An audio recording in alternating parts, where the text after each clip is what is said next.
দাদা মাথা কাটছো নাকি? এটা কি খাসি? পুরো লোকাল?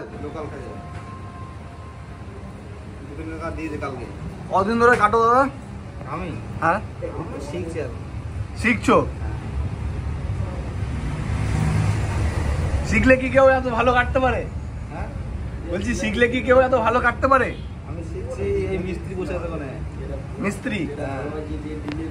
এটা মিস্ত্রি, এটা ডাক্তার তাই তো? সার্জেন, ও সার্জেন ডাক্তার। এটা আমরা সবাই এখন শিখছি। সেই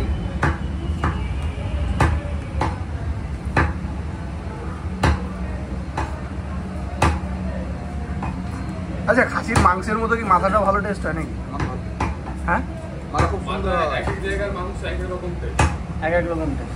কানের চলে একটা আলাদা টেস্ট। হ্যাঁ, মাথার যে যেখানে খিলু থাকে ওই যে হাড়টা, ওই হাড়টা একটা আলাদা টেস্ট। হ্যাঁ, ওই জিভের অংশটা আর এই জিভের অংশটা ওটা আলাদা টেস্ট। মানে প্রত্যেকটা জিনিসের যে অংশ বাকি আছে প্রত্যেকটারই আলাদা আলাদা টেস্ট হয়। একদম ঠিক আছে।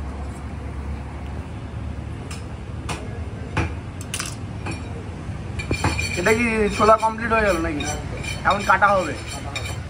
আচ্ছা দেখি কাটা দেখি।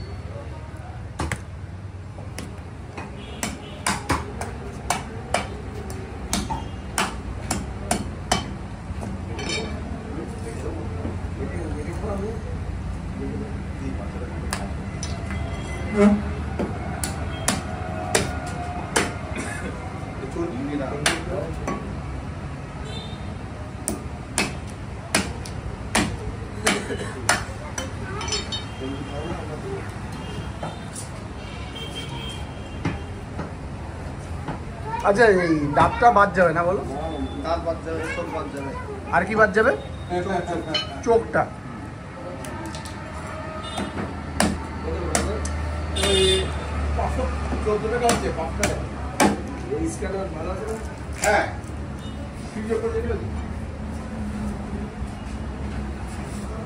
মাথার মধ্যে সব থেকে ভালো জিনিস তো মনে হচ্ছে এটাই, গিলু।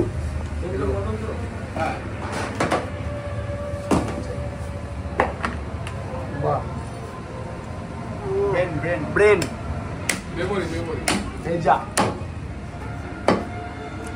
কলকাতায় একবার ভিডিও করতে গেছিলাম শিয়ালদার পাশে, ওই লোক খাসির মাথা থেকে শুরু করে পা পর্যন্ত সব বেচে। তুমি বিশ্বাস করবে না, 20 টাকায় কোনোদিনও কি খাসির মাংসের ছাড় দিয়ে ঘুগনি হবে? বুঝতে পারি ওই লোক যে এত বড় হাড়ি নিয়ে বসে। পুরো হাড়ি নিয়ে বসে, সুন্দর বানায়। হ্যাঁ, ওই ভিডিও দেখেছি আমি। কাকুর নামটা ভুলে গেছি আমি, আবার ভিডিও দেখতে হবে। বেকবাগানে মানব এখানে খেলো বেকবাগান। হ্যাঁ, হেভি বলে, খুব ভাইরাল।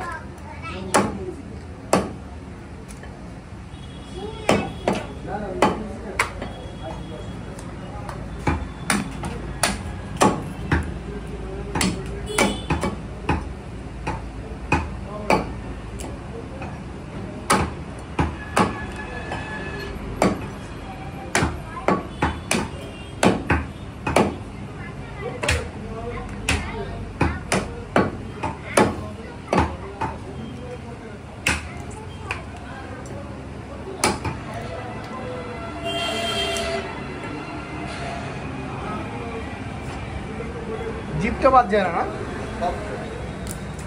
না, দাঁতটা বাদ যায় কিন্তু জিপটা বাদ যায় না। জিপে তো মাংস।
পুরো কাটিংটা দেখার পরে মনে হচ্ছে তুমি শিখছো না দাদা, তোমার এক্সপিরিয়েন্স আছে।